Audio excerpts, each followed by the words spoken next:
the final centuries of the Roman Empire, when the eternal city itself trembled before the storm of invasion, one name stood above the chaos: Flavius. To some, he was Rome's last great general. To others, a half-barbarian usurper whose blood betrayed the very empire he swore to defend.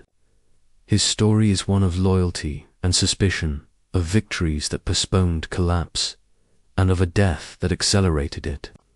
Stilicho was the barbarian who, for a time, saved Rome from falling. The backdrop of Stilicho's rise was the late 4th century, a world of shifting borders and fragile alliances. The empire was already divided between East and West, each plagued by corruption, intrigue, and ceaseless threats from beyond the frontiers. Into this precarious world, Stilicho was born around 359 CE. His father was a Vandal cavalry officer in Roman service, his mother a Roman citizen. This mixed heritage was both his strength and his curse. He carried the martial traditions of the Germanic tribes, but was raised within the discipline and ceremony of Roman military culture. He was a soldier of two worlds, destined to become the empire, is indispensably guardian and its victim. By 384, Stilicho had risen in the Roman ranks, his ability recognized by Emperor Theodosius I, the last ruler to govern a united Roman Empire. Theodosius trusted him deeply. In 384, Stilicho was chosen as an envoy to Persia, a mark of extraordinary favor for a man of his origins. But his true ascent began when he married Serena, Theodosius's niece and adoptive daughter. Through this union, Stilicho was bound to the imperial family. It was a political marriage, but one that gave him access to the empire's beating heart of power.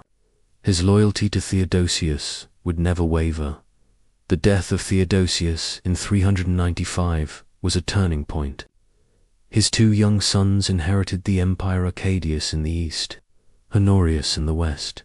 Stilicho, claiming to act under Theodosius's will, stepped forward as guardian of both. Yet suspicion from Constantinople left him confined to the Western court.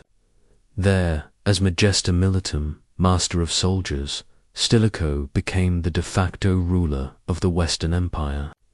The boy emperor Honorius remained a figurehead, withdrawn and indecisive, while Stilicho carried the burden of leadership. But in the shadows, enemies whispered that this barbarian sought the throne for himself. The crises came swiftly. In 395, the Visigoths under Alaric rose in revolt in the Balkans. Alaric, once a Roman ally and officer, now led his people in defiance of Rome. Stilicho marched to meet him. Sources describe the clash at the river Pollentia in 402, when Stilicho's forces struck on Easter Sunday. The Roman general's strategy was brilliant. He forced Alaric into battle, shattered his lines, and captured his family. Claudian, the Roman poet and Stilicho's propagandist, would immortalize him. Stilicho alone restored the Roman name. Stilicho alone delayed the doom of the world. Yet, though defeated, Alaric escaped, his vision of entering Italy intact. The danger was postponed, not extinguished. Italy itself trembled in fear. The fertile plains of the north were ravaged, cities abandoned, refugees streaming south toward Rome. Honorius, panic-stricken, retreated to the safety of Ravenna, a city guarded by marshes and sea. Stilicho, however, refused to abandon Italy. At Verona in 403 he struck again, dealing Alaric another crushing defeat. Once more, Rome was saved. But saving Rome was no longer a triumph that silenced his critics. It was fuel for suspicion. Why, they asked, was this half-barbarian entrusted with the empire's fate? Did he hold too much power? The years that followed revealed Stilicho's delicate balancing act. He was Rome's sword against the Goths, Vandals, and other tribes pressing the frontiers, but he was also a diplomat, weaving treaties and paying subsidies to keep the peace. He even sought to use Alaric as a tool against rivals in the Eastern Empire, a policy that horrified traditionalists who saw it as treachery. Stilicho believed survival required compromise. Alliances with so-called barbarians were no longer shameful but necessary. Yet in this, he exposed himself to the charge of betrayal. By 408, the storm broke. Honorius's court, filled with jealous courtiers, resented Stilicho's dominance. The death of Arcadius in Constantinople created a succession crisis in the East. Stilicho advised Honorius to assert influence over the young heir, Theodosius II. His enemies twisted this counsel into treason. Rumors spread that Stilicho planned to place his own son on the Eastern throne, betraying Rome to the barbarians he had once fought. The tide of suspicion, long swelling, now consumed him. In August of that year, Stilicho was arrested at Ravenna. The soldiers who once hailed him now turned their backs. Denied the chance to defend himself, he was executed without trial. Serena, his wife and link to the imperial family, would later be strangled by order of the Senate, accused of collusion with Alaric. With Stilicho gone, the West lost its last great defender. The empire had slain its own savior. The consequences were immediate and catastrophic. The barbarian troops, once loyal to Stilichotens of thousands of federates, were suddenly abandoned. Their families massacred by Roman mobs in an outburst of xenophobic fury. These warriors fled to Alaric, swelling his ranks with bitter veterans who had once fought under Rome's banner. With no Stilicho to stop him, Alaric advanced unchecked.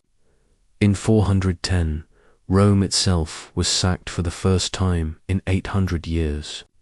The Eternal City, humiliated and plundered, wept for its fallen glory. Saint Jerome wrote, "My voice sticks in my throat, and sobs choke me as I dictate." The city which had taken the whole world was itself taken. The legacy of Stilicho is complex, veiled in the politics of propaganda. To his supporters, he was Rome's last great general, a man who delayed the empire's fall by 2 decades, buying time through brilliance on the battlefield and shrewdness in diplomacy. To his enemies, he was a traitor whose half-barbarian blood doomed him from the start, a man whose compromises with the Goths foreshadowed the empire's reliance on foreign soldiers. History has judged him as both savior and betrayer. Yet one fact remains undeniable. With his death, Rome's defenses crumbled. The sack of 410 was not the work of Alaric alone, it was the fruit of Rome's own divisions. Today, the name Stilicho echoes as a warning of how prejudice, fear, and internal strife can destroy even the mightiest of states. He was a man caught between worlds, Roman and barbarian, soldier and statesman, savior and scapegoat. His story reminds us that empires do not fall simply from the strength of their enemies, but from the weakness of their own hearts. Rome's collapse was not inevitably, was hastened by the betrayal of those it needed most. This has been the story of Stilicho, the barbarian savior of Rome. Every episode like this takes time, research, and care to bring history back to life in vivid detail. If you've found value in this journey through the past, consider supporting the effort behind such storytelling, so that the voices of history may continue to echo for generations to come.